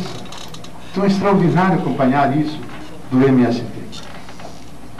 E a essa irmãzinha que foi por 16 anos freira, eu acho que essa é a experiência que nós religiosos temos feito. A gente faz o voto de pobreza, mas são outros que vivem a pobreza. E não os religiosos. Eu acho ruim isso. Então todo voto de pobreza é verdadeiro quando é voto de pobreza para lutar pela opção pelos pobres contra a pobreza e a favor da vida, da liberdade, da solidariedade. Porque alguém não faz voto de pobreza e não é amigo dos pobres se não luta contra a pobreza. Porque já Tomás de Aquino dizia lá num textozinho dele, até vou dizer em latim que todos vocês vão entender: paupertas in se non bona est. A pobreza em si não é boa, é ruim. Porque se eu estou com dor de dente, não tenho dinheiro, eu fico doendo o dente e não posso ir para o dentista. Se eu estou morrendo de fome, sou pobre não posso comprar um pastel, pobreza é ruim. Então, pobreza tem que ser superada. E o voto de pobreza, no fundo, é para voto de participar do destino dos pobres, lutar ao lado dos pobres, contra a pobreza, não na direção da riqueza, que também é condenado, na direção da justiça, que essa é a alternativa, na direção da participação. E isso eu acho que nos conventos não é muito tomado a sério, sabe? Bom, eu não quero falar porque eu já deixei o convento e guardo uma bela memória do convento. Leonardo, eu estou aqui com uma pergunta de uma pessoa de 13 anos. Opa. E achei interessante ler para você. Vamos lá. Tenho 13 anos e sofro por não seguir as normas da sociedade, tanto que estou aqui. O senhor acha que devo mudar a minha natureza para me socializar melhor com as pessoas da minha idade? Será que sou águia demais ou as minhas amigas são galinhas?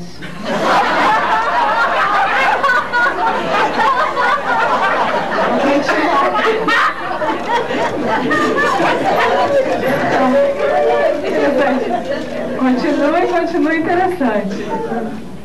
Ou as minhas amigas são galinhas porcas que fuçam para trás demais.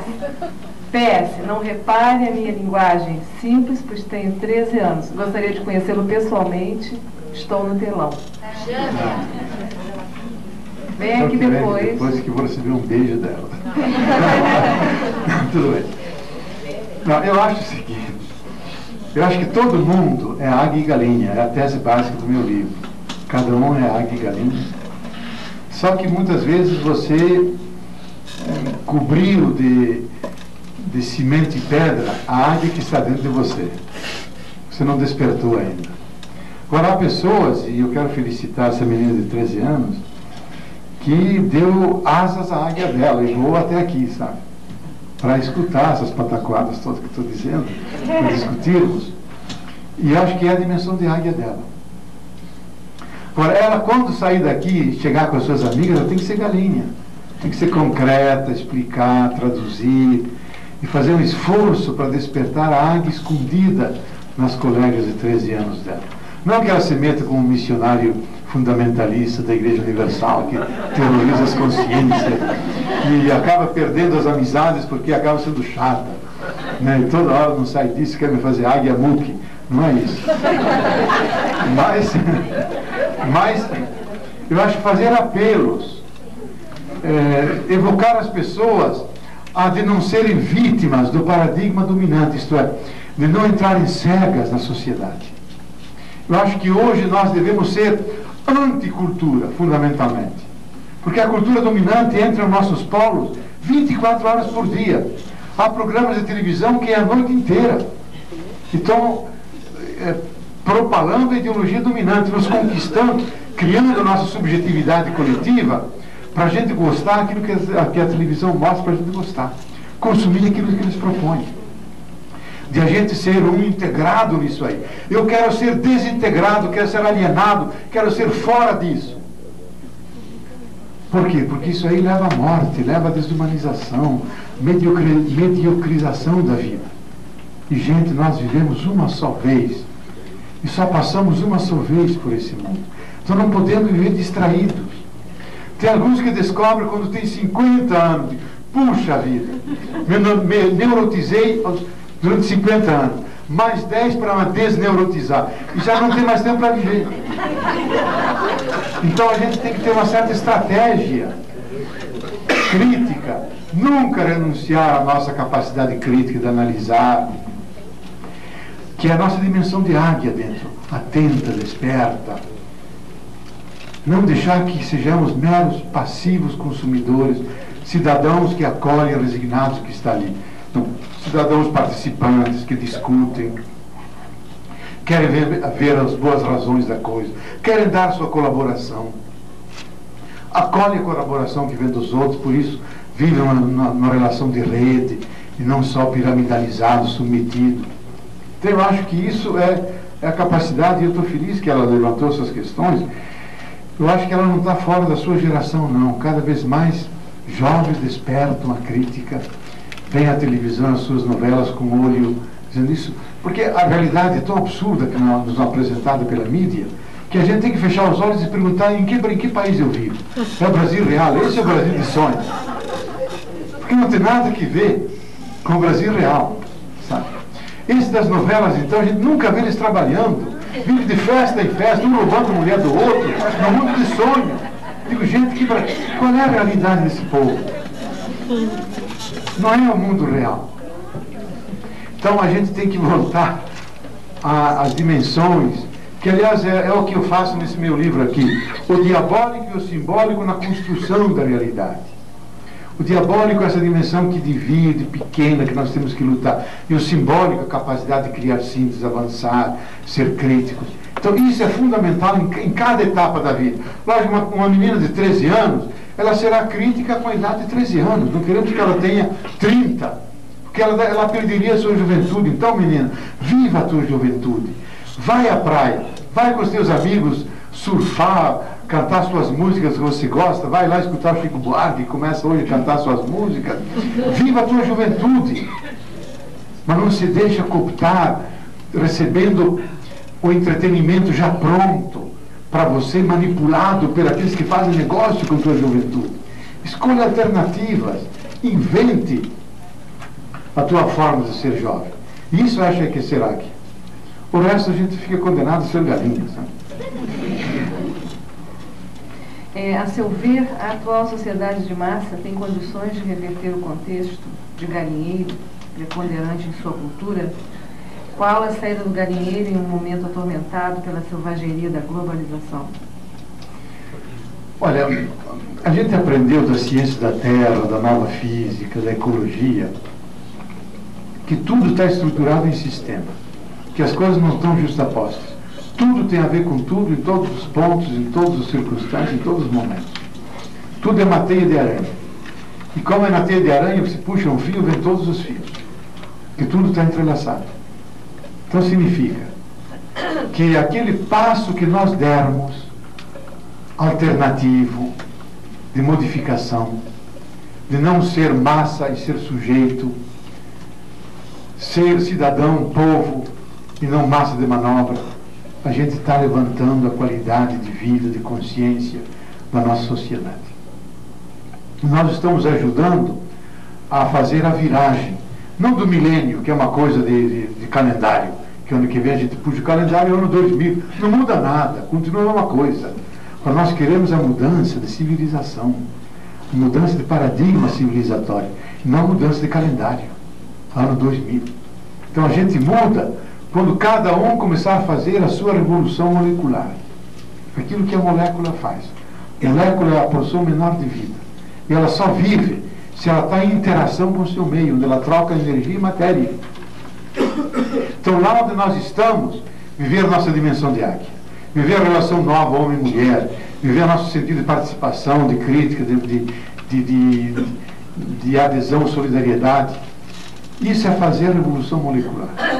Se a gente não fizer isso, nunca vem a grande aurora da grande revolução, que não virá nunca. Então, como tudo está entrelaçado, tudo é cadeia, rede, a revolução que eu faço, como numa célula, começa a contaminar, vai acumulando energia, até que ela rompe diques e começa a inaugurar uma nova realidade.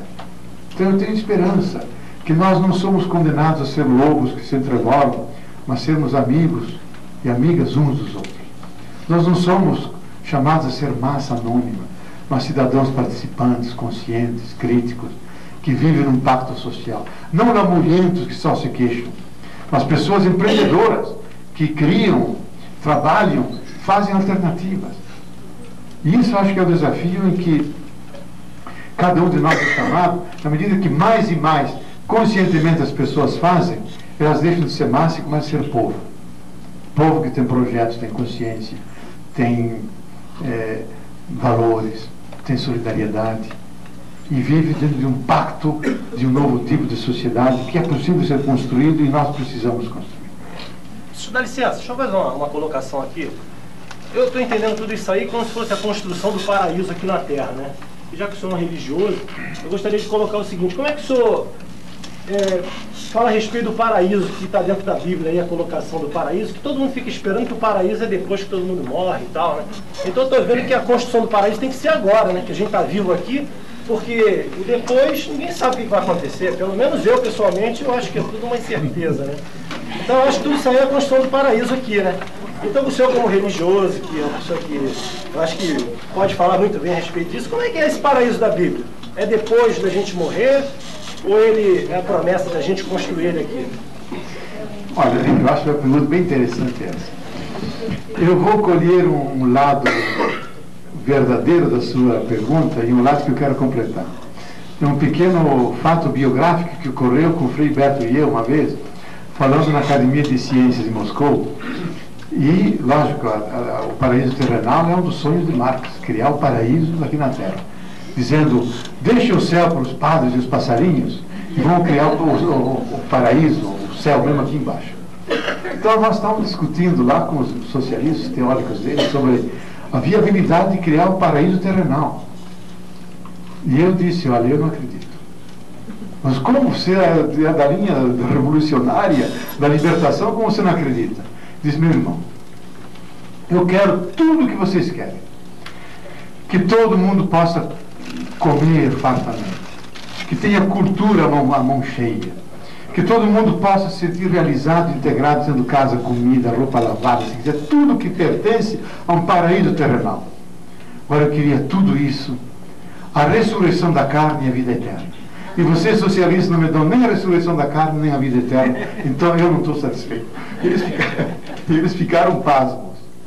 Porque para nós, eu acho que para o desejo humano, pertence ao paraíso essa dimensão de eternização da vida. Agora, o seu elemento de verdade é isso, que se o paraíso terrenal e celestial não começar aqui, nós não entramos em paraíso nenhum. Porque os valores que vão compor o paraíso, o quadro final da humanidade, começam a ser criados aqui. Começam a ser criados na tradição de solidariedade, na compaixão, no direito à ternura, capacidade de perdão, do abraço de todo mundo, integração com a natureza. Se nós não começarmos isso aqui, não haverá nunca paraíso, nem aqui, nem lá para frente. E a teologia cristã sempre disse isso. Se o céu for descanso, prefiro ver cansado. Então, o céu começa a ser construído aqui e ele se termina para além da nossa história. Porque nós queremos resgatar todo o nosso tempo. Queremos que aqueles que foram vítimas das lutas operárias, desde aqueles egípcios, a gente tem as estelas, tem os pequenos relatos deles, que no ano 2200 foram chacinados pelos faraós, porque lutavam como movimento do sem terra, ocupando terras para poder viver. Todos aqueles que sucumbiram pela dignidade humana e morreram. Nós não fazemos justiça a ele uma vez por ano, como na União Soviética se fazia, o dia da memória dos anônimos heróis vencidos. E aí, uma guirlanda, uma celebração para eles. Nós não fazemos justiça a eles. Nós fazemos justiça a eles quando nós os ressuscitarmos e os colocarmos à mesa para eles comerem como irmãos e irmãs com todo mundo, dizendo a nossa luta valeu a pena. Agora, nós não conseguimos fazer isso com as forças que temos. Agora, temos alguém que é capaz de fazer o velho novo e um morto vivo. E fazer do paraíso terrenal que nós vamos construindo como culminância o paraíso celestial. O cristianismo vive dessa utopia e que alguém mostrou que isso é possível, antecipando, e ele se chamou Jesus de Nazaré, vivo, morto e ressuscitado. Então que isso é uma utopia que tem pé no chão. E a tarefa, eu acho, das pessoas humanas, das religiosas, não é fazer templos, é suscitar a esperança de que esse paraíso terrenal é possível. E é possível na medida que nós começamos a construí-lo aqui. Uma vez na comunidade de base, alguém nos disse, e eu achei fantástico, e eu acho que é isso que é o sentido da nossa reflexão aqui. Nós devemos querer o impossível para poder realizar o possível. E uma vez explicando isso lá na comunidade de base, alguém se levantou e disse, Frei, eu sou o líder da comunidade aqui, bem pobre, lá em Barra, no Vale de São Francisco. Diz, nós aqui fizemos todo o possível e ainda um pouquinho do impossível. Por isso nós estamos aqui, vivos, não sucumbimos à seca. Realizar um pouquinho do impossível. Acho que esse pouquinho é o paraíso celestial dentro das condições terrenais. Eu queria fazer uma observação, né? Aí uma curiosidade minha, pessoal. Nós vivemos numa sociedade muito dividida também, né? Em que se separa trabalho de lazer, quer dizer, são coisas que não vêm juntas, né? Nunca estão unidas, né? A pergunta seria essa: como, né, transformar isso? Quer dizer, como tentar perceber de outra forma o nosso trabalho e, enfim, não separar tanto as coisas? Porque não são separadas, me parece que não. Olha, eu acho que esse é o grande desafio da humanização da sociedade, superar essa famosa divisão social do trabalho. Às 8 horas melhores do dia, quando a gente podia estar na praia, podia estar por aí com o sol, está castigado, ferrolhado na burocracia, na fábrica, e produzindo, e chega em casa, nem dorme, desmaia. Que foi sugado durante o dia. Nossa sociedade produtivista criou isso, sabe? E nós sentimos o preço que estamos pagando em desumanização. Eu vou dizer uma coisa sumamente escandalosa aqui agora, mas que eu acho que vai ser o futuro a médio prazo da humanidade. Todo mundo está se lamentando, e ao nível mundial, um problema teórico difícil de ser resolvido, politicamente mais difícil ainda, que é o famoso desemprego estrutural. Isto é, você, em vez de colocar o operário, coloca o robô, automatiza, coloca o computador e cria o desemprego que não é conjuntural. Nessa conjuntura, depois a pessoa novamente é absorvida pelo mercado de trabalho. Não. Cria desempregados que vão ser a vida inteira desempregados. Porque o processo não só desemprega, ele destrói empregos, substitui o ser humano e coloca a máquina. Então estamos diante de um problema mundial, civilizacional, fantástico, para o qual não temos ainda nenhuma solução. Eu também não tenho.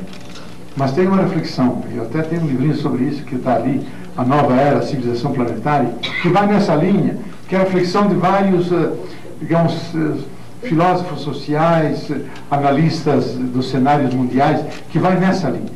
E nós não devemos lamentar a nova natureza da tecnologia, que é a substituição do ser humano pela máquina. E a máquina inteligente, que é o robô, que é a automação. Porque ela realiza o sonho, um dos sonhos mais ancestrais da humanidade. E é o sonho axial do marxismo. Porque Marx sempre dizia o seguinte: o ser humano vive sob 2 regimes.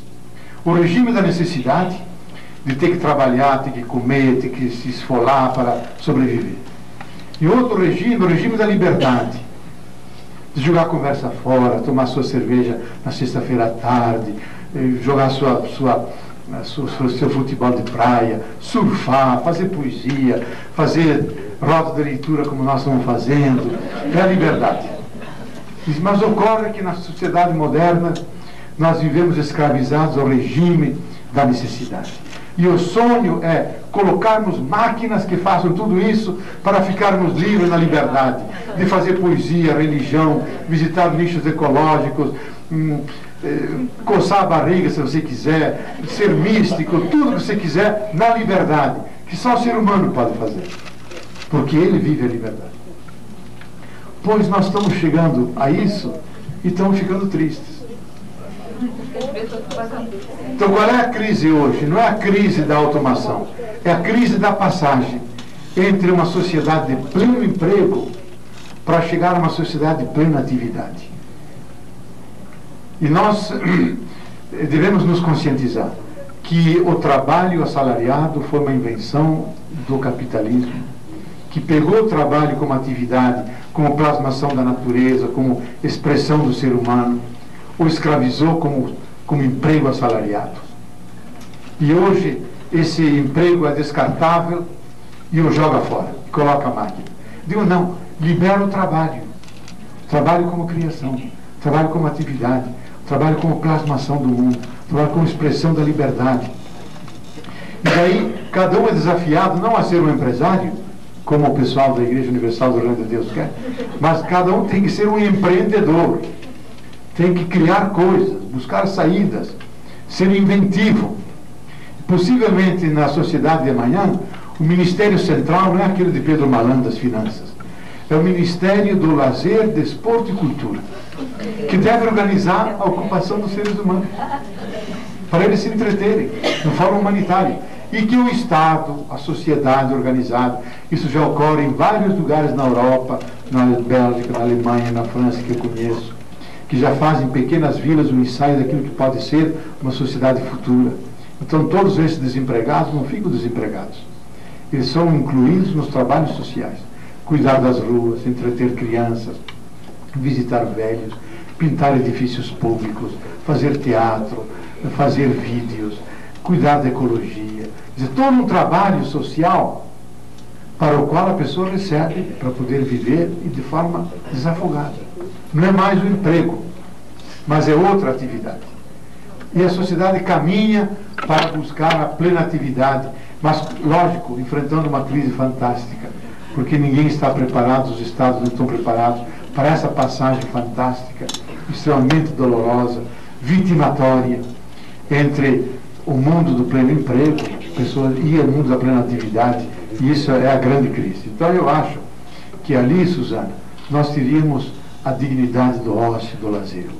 Não dos escarpas da vida que só vivem tomando uísque e fazendo festas, mas aqueles que com dignidade inserem junto sua atividade, inserem o lugar do lazer, da dimensão lúdica, aquilo que em teologia a gente chama de dimensão sabática. Que Deus trabalhou como nós trabalhamos 7 dias e no sábado descansa. Mas o que significa a dimensão sabática? Naquele dia, isso a Bíblia explica muito bem, quem é escravo não é mais escravo, quem trabalha não deve produzir no sentido da produção, quem tem dívida não deve pagar dívida, coisa nenhuma. É naquele dia em que todo mundo se sente filho e filha de Deus, todo mundo está no mesmo chão e desfruta da gratuidade de viver. Não quer ensinar nada a ninguém, não faz roda de leitura para ninguém, para gente discutir, é para a gente se divertir, viver ao sabor da vida. Isso é profundamente realizador da essência humana. Você sai depois enriquecido para enfrentar 7 dias penosos de trabalho, de construção da vida. Mas você teve um momento de você respirar, se humanizar, da profunda igualdade, onde todos os seres se igualam, animais, plantas, não há escravo, não há senhor, não há patrão, nem operário. O próprio Deus desce e ele junto descansa com o sábado. A partir daí, essa dimensão sabática é fundamental. Para mim, a contribuição maior que o judaísmo dá à ecologia é continuamente nos recordar a grandiosidade do lazer, da dimensão de sábado do ser humano. E isso eu acho que é importante. Por favor. Mas também não foi colocado para o homem, quando ele saiu do paraíso, que ele teria que ganhar o pão dele de cada dia com suor do trabalho dele? Mas deu como um castigo, né? Mas veja que o primeiro mandamento dele, que é Gênesis 2, coloca o ser humano dentro do jardim do Éden, e ele como jardineiro, que cuida, trabalha como plasmação, como criação. Depois ele fica penoso, não realizador, alienante, e fica algo a ser superado. Mas devemos buscar a dimensão, eu acho, terrenal, paradisíaca do trabalho como expressão da liberdade. Você criar coisas pelo trabalho. Esse trabalho das culturas descritivas, né?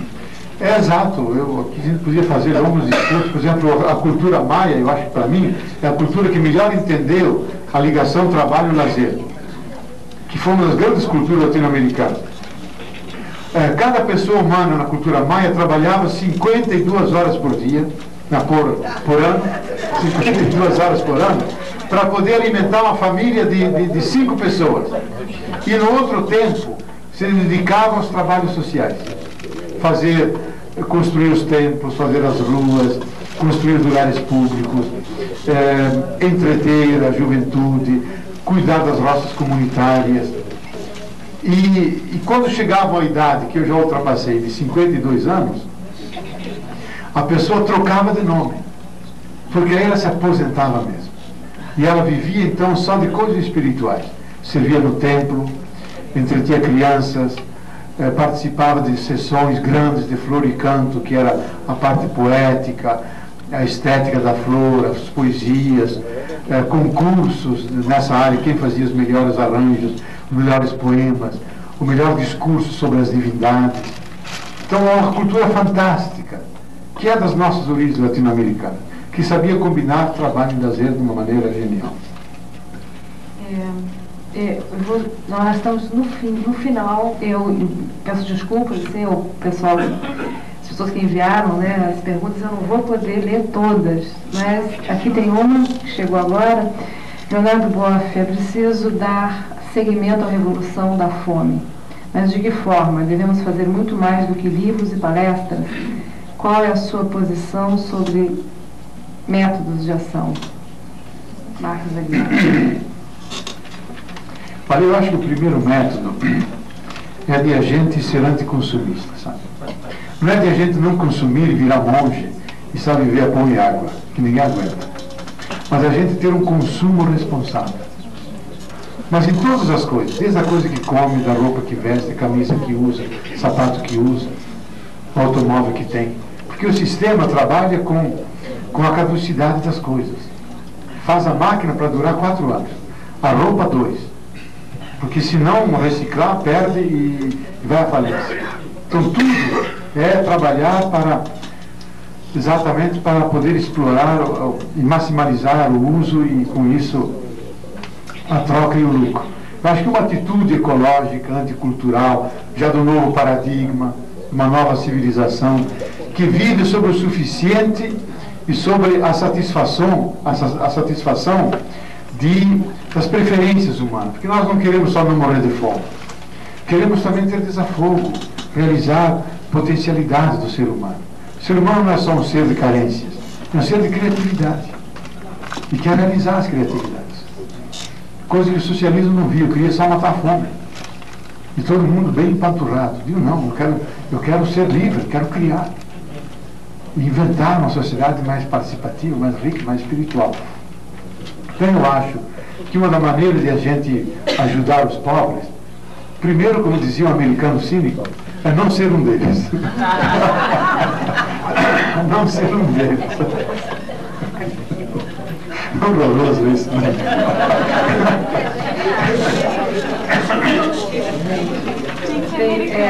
Não, cara, desculpa, senão eu vou passar. Não, seria horrível você falar só isso. Seria uma ofensa a todos os pobres, os famintos, sabe? Mas eu acho que nós devemos atacar a fome, como dizia o nosso grande Josué de Castro. Josué de Castro, eu acho um dos maiores brasileiros que passou por aqui, junto com Paulo Freire, com Darcy Ribeiro, com esses grandes humanitários, que eu acho que na sociedade futura brasileira, as fotografias, os quadros deles vão estar em todas as escolas, como aqueles que pegaram a dimensão de águia melhor do povo brasileiro, que são os mais éticos, mais corajosos, mais proféticos. Então José de Castro, que o famoso livro dele, A Geografia da Fome, especialista mundial da fome, diz: a fome é um problema político. Não é a falta do alimento. É o problema da distribuição justa, equitativa, de tudo aquilo que nós temos. Então a sociedade é profundamente desigual, é cínica, cruel e sem piedade. E a nossa sociedade brasileira é isso. Então a luta, primeiro, acho que deve ser política. Se o problema é político, a solução tem que vir da política. Então a luta para transformar a sociedade. Isso significa a gente saber em quem vota, em que partido, que ideologia assumir. Fazer um juízo crítico ao tipo de mundialização que se quer implantar nesse país. A gente ter lucidez, para a gente não ser enganado e reforçar a herança de exclusão e de submetimento que já há 500 anos, e ainda tem gente que celebra 500 anos de descobrimento. É 500 anos de invasão, de ocupação, de assassinato. Devemos assumir a perspectiva da praia, onde estão os índios, e não a perspectiva das caravelas, onde vêm os invasores. E a ideologia dominante só pensa nas caravelas. E querem trazer aqui as caravelas descobrindo. Mas nós vamos pegar helicópteros e bombardeá-las. Então, eu acho atacá-la primeiro politicamente, para que haja uma outra estruturação das relações sociais, cujo efeito seja mais justiça societária, mais reforma agrária, mais inclusão daqueles que são excluídos. Porque as pessoas não querem receber o pão, querem ajudar a fazer o pão, para comer junto o pão. Só quer participar, quer criar. Então, politicamente. Como politicamente é um processo complexo, exige uma pedagogia, articulação, acumulação de poder longo. E a fome, como dizia Betinho, não pode esperar. E a gente tem que fazer políticas públicas de assistência mesmo. Assistência que eu não chamo assistencialismo, assistência humanitária. Porque dar pão a alguém que está morrendo é ter o gesto supremo de humanidade. Já o próprio Tomás de Aquino dizia, se você está no auge da mística, falando com Deus, e alguém grita e diz, morro de fome, deixa aquele Deus, que é menos seguro, e atenda quem diz que está morrendo de fome, que aí você encontra um Deus mais seguro. Santo Tomás de Aquino, no século XIII, não é um marxista que diz isso. É um santo, teólogo, filósofo. Então, temos que fazer políticas sociais de atendimento de todas as maneiras, cestas básicas, solidariedade, envolver sempre aqueles que recebem, não que sejam meros receptores, como a gente já faz em Petrópolis. Dá a cesta básica, mas eles vêm, limpam as janelas do centro, cuidam, lavam, ajudam, se sentem inseridos dentro disso. E aí eu acho que organizar pequenas cooperativas de produção, acho que cada escola, cada igreja que tem os seus terreninhos, tem que ter uma horta comunitária, onde tem as ervas, hortaliças, as coisas que se plantam, maneiras como você cria formas de saciar a fome. E aí, lógico, cobrar desse governo políticas agrárias, porque nós podemos, com as terras que temos, que são 2/3 agricultáveis, ser a mesma aposta para as fomes do mundo inteiro, e não só as fomes do Brasil. E isso não tem. O investimento mínimo, o investimento faraônico para a grande indústria de modernização e não a indústria da produção de alimentos, etc. Eu acho que são caminhos, e o MST se especializou nisso, de como enfrentar em todos os âmbitos a questão da fome, porque só um povo sadio que vive e não vem da grande tribulação, da miséria e da fome, é que pode aspirar a uma cidadania, ser participativo e viver minimamente jovial e alegre nesse pouco tempo que nós passamos por esse mundo. Parece que ela queria dizer uma coisa, mas... É que no início da sua fala, que você começou falando das culturas que vê, né, como Paris, Madrid e Alemanha. Eu gostaria de saber como pode essas mesmas culturas, que são culturas de primeiro mundo, que veem provocar tantas divisões e que fecham os olhos diante de tanta miséria no mundo e que provocam também, muitas das vezes, as guerras nos países africanos, como Ruanda, Burundi, Somália, Libéria, e fecham os olhos pelo bloqueio cubano e também que não nos veem como eles estão lendo. Eu começo meu livro da Águia com essa afirmação, que todo ponto de vista é a vista de um ponto. E que a cabeça pensa a partir de onde os pés pisam. Se os teus pés pisam numa favela, você pensa o Rio de Janeiro diferente. E eles pisam na Europa, num país altamente avançados em termos tecnológicos, embora civilizariamente eu acho atrasados, são muito mais incivilizados, bárbaros, que os Yanomamis, que os tupis-guaranis, que são muito mais integrados com a natureza, entre si, tudo. Então a barbárie está do lado deles. A modernidade é tecnológica, não é civilizatória. Então eles pisam num mundo de superabundância de vida e meios de vida, num enorme eurocentrismo. O mundo não vai além do que os limites deles. Grande parte da globalização é europeização, ocidentalização do mundo. E os pés deles pisam lá e vem aquilo, a realidade. Vem a nós como pobrezinhos, coitadinhos. Eles são bárbaros, são misturados, foram escravos, foram colonizados. República de bananas, vivem fazendo revoluções e se matando entre eles. Eu, quando escutava os discursos dos meus colegas de estudo lá, eu dizia, olha gente, eu quando era pequeno escutei, vocês têm que me confirmar, porque eu não sei, eu era pequeno, mas meu pai me dizia que vocês aqui fizeram uma guerra, mataram uns 15 milhões de pessoas, se trucidaram, pegaram ciganos e judeus, queimaram tudo nas câmaras de gás. Não sei se foi aqui com vocês isso. Me disseram que foram vocês que fizeram. Aí eles ficam tudo silenciosos. E aí a nossa República de Bananas sobe lá em cima. E eles começam a ter um pouco de má consciência daquilo que fizeram. E deixar de ter mecanismos de desculpa para os fascismos, nazismos, fundamentalismos que eles criaram. Então eu acho que não basta ler. É a partir de que interesse eu leio. Se é o interesse de uma nova humanidade, e não só homogeneizar essa humanidade nos valores, nos critérios e na cultura que interessa ao Ocidente, mas uma humanidade que respeita todas as diferenças, isto é, que aprende as 1000 formas de uma pessoa humana ser humana, pelo caminho da cultura afro, da cultura indígena, da cultura tupi-guarani, da cultura branco-ocidental, da cultura chinesa, 1000 maneiras de sermos humanos. E seria horrível se alguém dissesse a única forma de sermos humanos é a forma branca. É terrível, porque nós fomos o Satã da Terra. Não há crime, pecado que clama ao céu até o último dia do juízo final que nós não tenhamos cometido. Nós, da raça branca.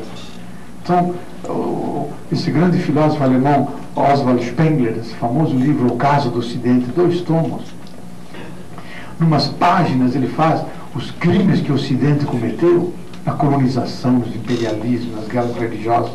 Diz, os crimes são tantos que o Ocidente, até o juízo final, não tem mais nenhum direito de reclamar a humanidade. Tem que ficar em silêncio e envergonhado. É que nós temos memória curta, a ideologia encobre e não nos descobre isso para vermos o que somos. Então eu acho que eles têm a possibilidade, e lá também há grandes movimentos de solidariedade que pensam a questão do terceiro mundo, a questão da ecologia, a questão da solidariedade, da economia dos pobres. Não quero negar isso. E são os nossos companheiros de lá. E que são solidários a nós. Mas o grosso da sociedade, a ideologia dominante, não pensa nisso. Pelo contrário, pense como mais eles têm poder, mais mantêm a hegemonia no mundo, faz as alianças para salvar. Quando se encontram 7 grandes e discutir as moedas, eles não discutem o problema dos pobres. Como os lobos se acertam para melhor comer as ovelhas. Essa é a estratégia deles. Então, contra isso, vale a lógica da periferia. Porque a partir da periferia a gente vê a perversidade do centro. E a necessidade de termos uma alternativa, na qual não haja mais centro e periferia. Não haja um mundo humano, solidário, onde a gente possa se sentir de fato como família humana, com 1000 membros, 1000 rostos diferentes, mas todos da espécie humana, que vive junto com outras espécies, na imensa comunidade planetária biótica, com um único e mesmo destino. Então isso é possível. E desse sonho nós vivemos, e eu convoco a vocês, assim termino, para que isso não fique um sonho. Que nós façamos nossas revoluções moleculares, que coloquemos lá nós, nosso tijolinho, para que a utopia vire utopia, o sonho vive passo de realidade. Muito obrigado.